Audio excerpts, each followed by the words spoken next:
Elle est toujours ailleurs. En 42, j'ai confié à votre collègue une enfant juive. Une jeune fille. Juive. Non croyante, vous l'avez dit vous-même. Elle restera juive, comme vous. Mais de foi et de confession chrétienne, c'est son choix. Elle prie pour vous jour et nuit. Priez pour elle. C'est agréable de discuter avec vous. C'est exactement comme si on se tapait la tête contre un mur. C'est parce que vous vous obstinez à marcher dans les ténèbres que vous vous cognez au mur. Ma sœur, je vous en supplie, arrangez-nous une visite, même brève. Attendons d'abord la réponse à votre lettre. Mais elle ne nous répond jamais. Devant qui? Devant quoi doit-on s'agenouiller ou se frapper la poitrine tête couverte pour avoir le droit de voir la seule fille qui nous reste? Ce titre, seule fille qui nous reste, ne vous semble-t-il pas bien lourd à porter sans l'aide de Dieu pour les frêles épaules d'une jeune fille?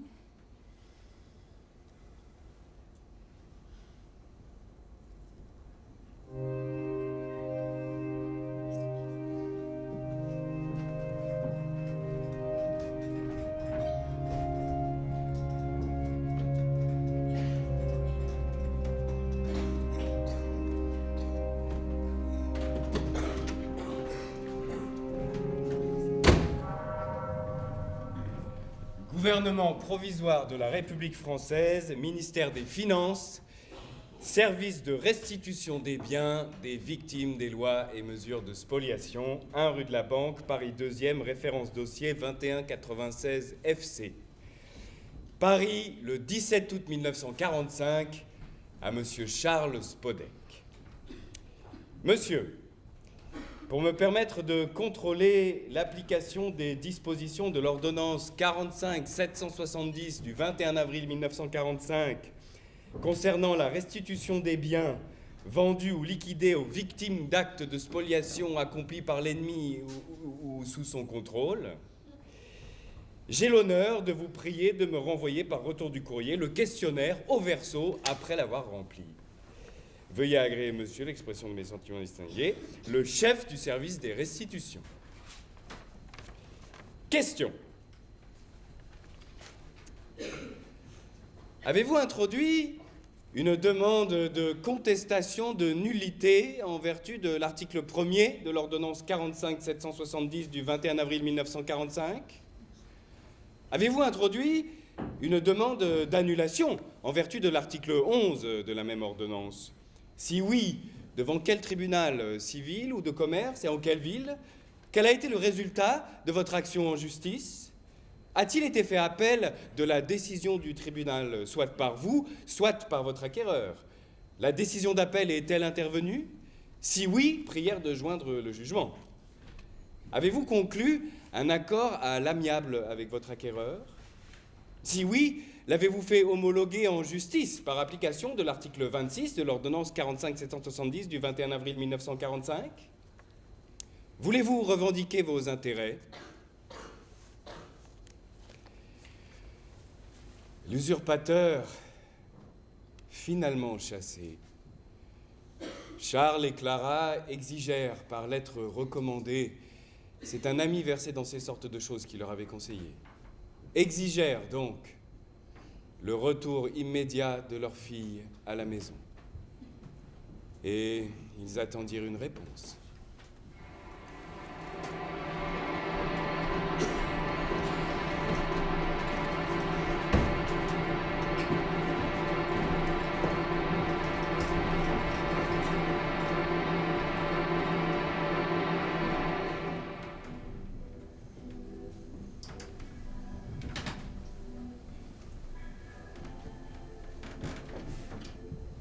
Je suis avec elle dans son couvent. Je fore une dent et je me retrouve à genoux à ses côtés, mains jointes. Qu'est-ce que je fais là? Ce n'est pas ma place, ce n'est pas sa place. Je me remets à forer. Les yeux du client fixent ma bouche. J'essaie de ne plus mordiller ma lèvre inférieure. Je lui fais mal. Il plisse les yeux, son nez palpite, mais il ne dit rien. J'ai tellement souffert pendant la guerre. Je souffre encore. Je pourrais lui faire un trou dans la joue, il ne dirait rien. Il a tellement souffert lui aussi pendant la guerre. Il souffre encore tellement. Il a perdu femme, enfant, parents. Il vient de loin pour souffrir ici avec moi. Il prend le métro à Stalingrad. Il est fier d'habiter Stalingrad. Il n'y a pas de dentiste près de chez toi à qui tu puisses raconter tout ça. Tu m'as déjà tout dit à l'osé, au dispensaire. Pourquoi me poursuivre? Pourquoi venir jusqu'à Château-Rouge? Ça n'est même pas direct en métro. Moi, ce que j'aime, ce sont les clients de passage. Ou ceux qui pensent encore venir chez les usurpateurs décorés. Ceux qui, sans scrupule, repoussent mon bras avec violence à la moindre sensation de douleur, à la moindre crainte. Ceux qui crient, ceux qui protestent. Avec eux, je ne peux pas me retrouver au fond du couvent. Ni déambuler dans un cloître avec des cornettes qui chantent à plein poumon au plus près de toi, mon Dieu. Ni me retrouver dans le wagon avec Jeannette. Ni entendre les aboiements des SS et des chiens. Non. Avec ceux qui repoussent mon bras, je suis à mon affaire. À la lutte avec la peur et les douleurs que je provoque. Et en dehors. Arrêtez, vous me faites mal. Gargouille le patient de passage. Je lève le pied. La roulette se grippe. Je change la mèche puis je le fixe œil dans œil. 2 secondes encore et c'est terminé. Promesse de dentiste. Serment d'arracheur de dents. Et je retréfouille. Profond, profond. Traquant la pourriture intime, il tressaille encore. Il grogne. Il geint. Allons, allons, bougez pas comme ça, je vais finir par vous faire mal. Lui, au moins, n'est pas condamné à vie. Ses yeux tournant tous en s'appelant à l'aide. Patience, patience. Chaque séance a une fin. Chaque trou se colmate. Chaque nerf s'arrache. Au pire, on arrachera la dent. Une de perdue, 10 de retrouvée. Mettez-moi une bien blanche. Tant qu'à payer, autant qu'on la voit. Voilà, crachez, c'est terminé. Si vous avez mal dans une heure ou deux, prenez un aspro. Ne mâchez pas de ce côté-là ce soir. À la prochaine séance, je vous la dévitalise. C'est ça. Je tue le nerf. Après, elle ne vous fera plus jamais mal. Plus jamais. Personne pour dévitaliser ma douleur. Pas d'aspro, pas de gaz hilarant, pas de faim, jamais. À perpète. Condamné à perpète.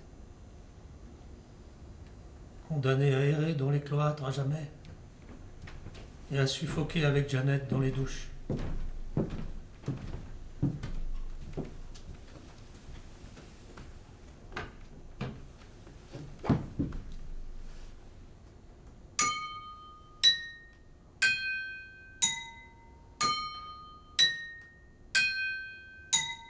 Les enfants qui ont perdu leurs parents sont orphelins.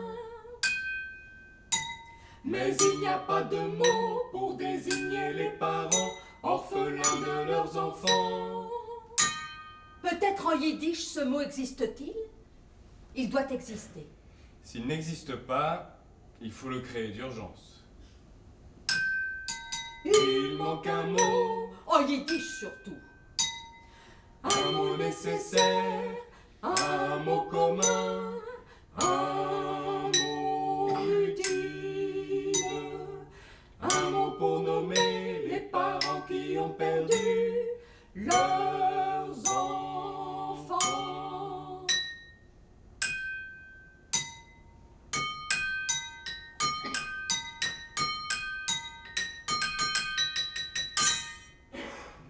Les nuits chez les Spodek étaient plus longues que les jours.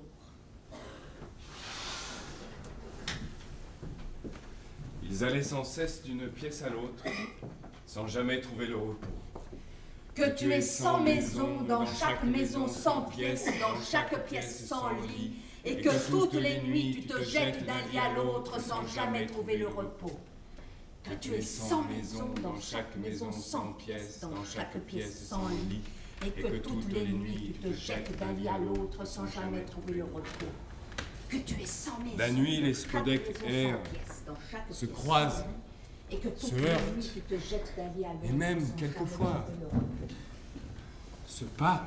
Quel genre de parents sommes-nous pour que l'unique enfant qui nous reste se détourne de nous? Comme deux êtres humains, ou presque. Si tu n'as que ce genre de questions à poser, va te coucher. Va te coucher toi-même. Ouais, je lis le journal, je ne pose pas de questions. Qu'est-ce qu'ils disent? La Troisième Guerre mondiale. Déjà? Déjà, ils parlent de ça depuis des mois, des années, et toi tu dis déjà. Dis-toi qu'elle s'est mariée et qu'elle est partie. Toutes les filles, un jour, quittent le domicile des parents. En échange, les parents y gagnent des petits-enfants. On s'en passera. Ils deviennent grand-père, grand-mère, Pépé, Mémé, Zaïdé, Boubé.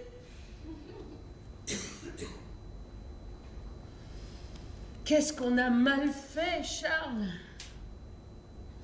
Si on avait été pris, toi et moi, et pas Jeannette, elles se seraient très bien arrangées toutes les deux. Elles auraient trouvé deux bons maris, et elles auraient prénommé leur premier-né Charles ou Clara. Et elles auraient raconté à leur belle famille quels parents extraordinaires nous étions. Et leurs maris et leurs enfants aussi auraient chéri nos mémoires. Et même, elles auraient fréquenté la synagogue les jours de fête pour y faire dire la prière des morts en notre honneur. Elles auraient allumé les bougies. L'une est réduite en cendres, l'autre s'enterre vivante. Va te coucher. Tu te souviens? L'été 37 à Arcachon. Arcachon, c'était 38. Ouais, 38, d'accord. T'avais fermé le cabinet presque un mois. Alors c'était 37, Boulgate. Les petites n'arrêtaient pas de courir, de rire, de sauter dans les vagues. Toi, toutes les 2 minutes, tu leur criais de sortir de l'eau. Elles ne savent pas nager, et moi non plus. Tu as toujours eu peur, Charles. Oui. C'est comme ça que j'ai conçu mon métier de père, avoir peur sans cesse, jamais se laisser dépasser, toujours prévoir le pire. Et c'est le pire du pire qui nous est tombé dessus.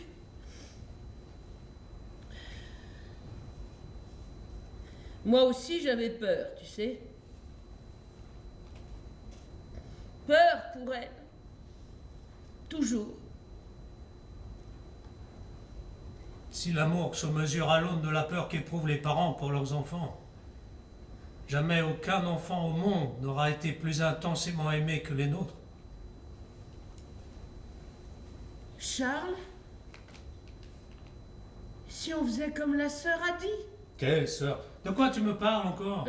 La supérieure. Mais qu'est-ce qu'elle a dit? Prier. Priez. Qu'est-ce que tu veux dire au juste?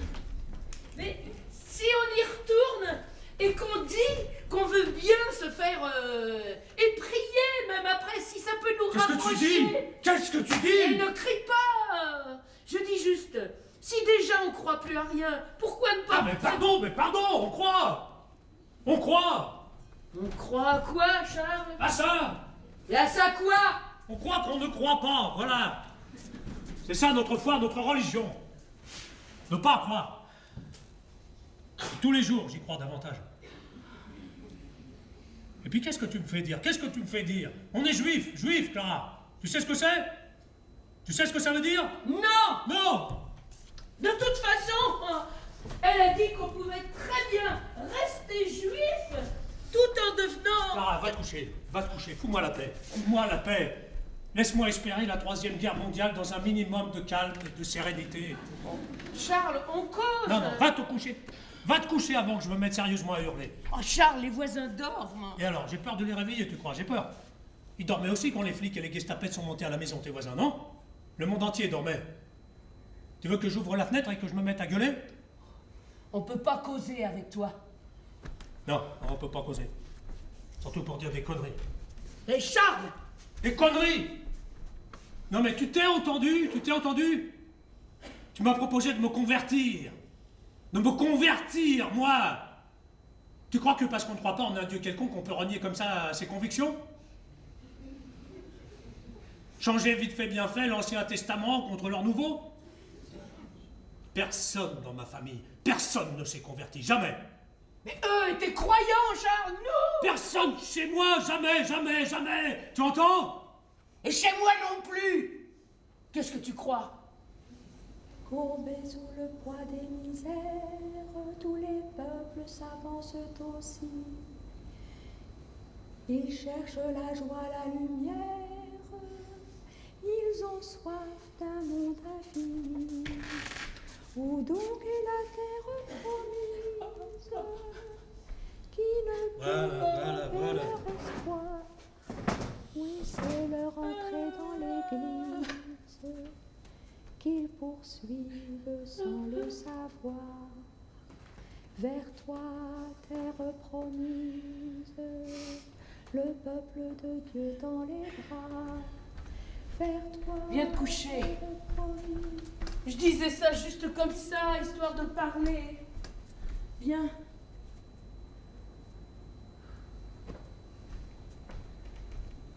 Pour ne pas frustrer davantage les lecteurs, auditeurs, spectateurs, avides de controverses théologiques, ni ceux et celles à la recherche d'une définition précise et concise, répondant à la question « Qu'est-ce qu'un juif ?», surtout lorsqu'il se prétend non-croyant, l'auteur livre en supplément de programme 2 réflexions.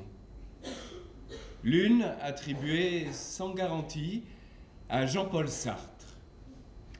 Est juif qui ne nie pas qu'il l'est quand il l'est. Bon. L'autre extraite d'une brochure non diffusée, éditée à compte d'auteur sous pseudonyme vers 1912 à Varsovie, en russe et en espéranto. Brochure rédigée par le docteur Lazar Zamenhof, ophtalmologiste, ex-militant sioniste, créateur et promoteur de l'espéranto.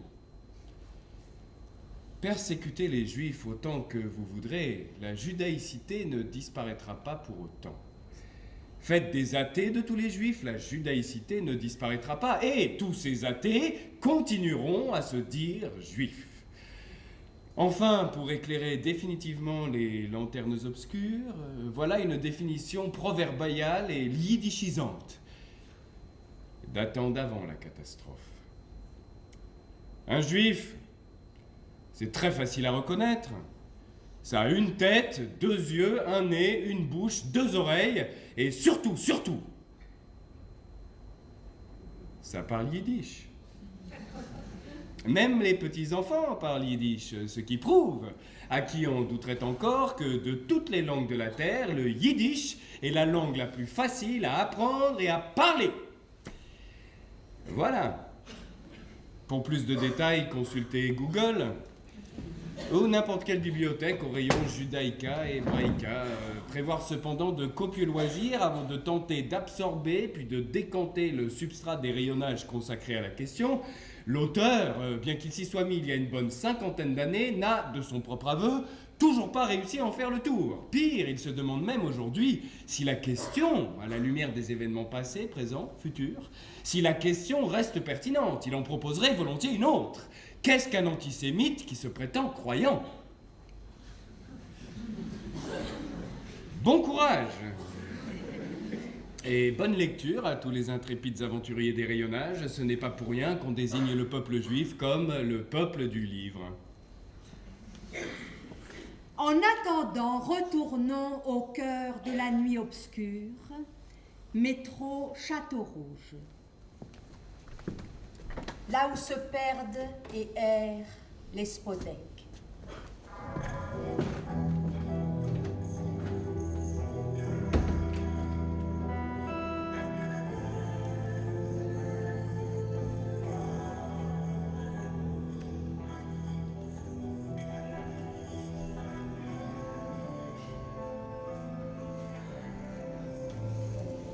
Charles? Charles? Tu dors? Tu dors? Tu sais, je sais pourquoi. Si, je sais, je la comprends. Et même malgré moi, je l'approuve. Elle cherche un chemin, son chemin, pour rejoindre Jeannette, pour ne pas la quitter, pour ne pas la laisser seule, ni dans le wagon, ni sous les gaz. Elle a besoin de croire, oui, de croire qu'un jour elles se retrouveront dans un monde, comment dire, un monde meilleur, un autre monde. Oui. Elle a trouvé un chemin qui la rapproche de Jeannette, mais qui forcément l'éloigne de nous. Comme Jeannette, elle ne sera jamais femme. Elle restera toujours vierge. Comme Jeannette, ses cheveux. Oh, ses longs cheveux. Leurs longs cheveux sont coupés, ras, tondus. Elle ne peut pas venir la pleurer dans nos bras. Elle ne peut pas. Elle sait qu'ici, dans cette maison, le mot mort est un mot définitif, sans recours, sans issue. Ici, les cendres sont des cendres et resteront cendres à jamais. Elle a trouvé un refuge, un lieu où le ressuscité fait loi, un lieu où la mort n'est que transitoire, un lieu où la mort n'est que provisoire.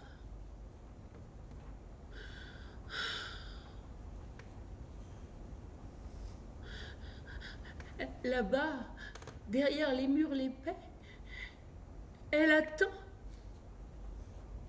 Elle a peur, peur de voir notre douleur, peur de lire sur nos visages l'annonce que Jeannette, sa Jeannette, notre Jeannette est morte, morte. Morte, réduite en fumée, envolée, dissoute dans le ciel glacial de Pologne. Et elle nous en veut pour ça, sans doute. Et elle s'en veut aussi. Jeannette est morte, malgré tout. Sa sœur, notre fille, morte.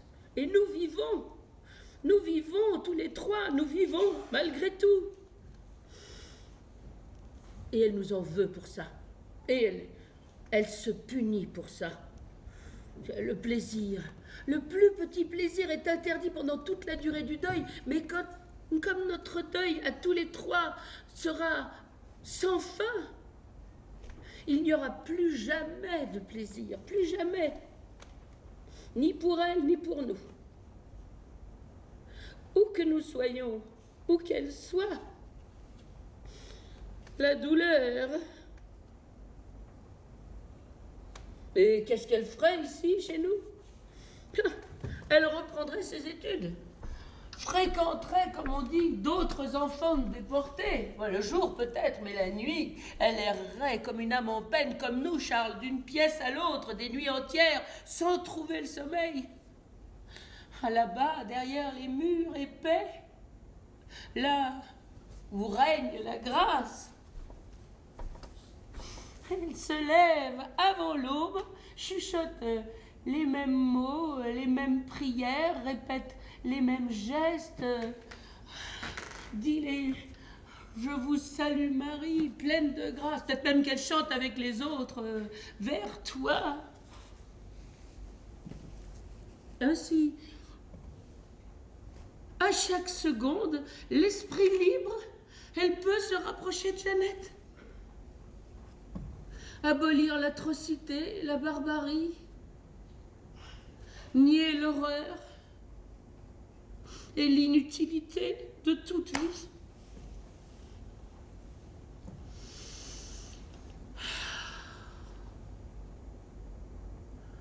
Attendre, espérer l'instant où, dans un autre monde, elles se retrouveront et reprendront leur jeu. Ce n'est que là, réunies de nouveau, qu'elles se souviendront de Charles et Clara, leurs parents bien-aimés. Tu sais, Parfois, il me vient à moi aussi. Si, c'est vrai. Malgré moi.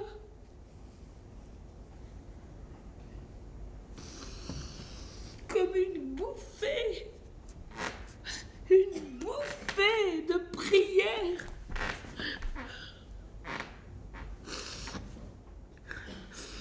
Où que tu sois, qui que tu sois,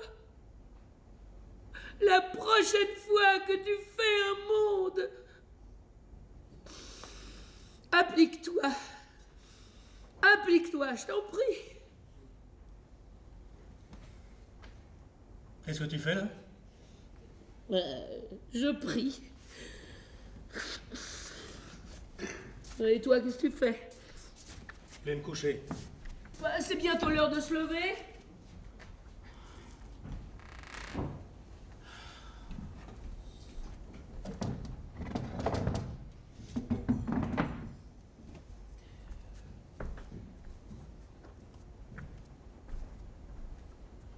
Ça va être encore une belle journée.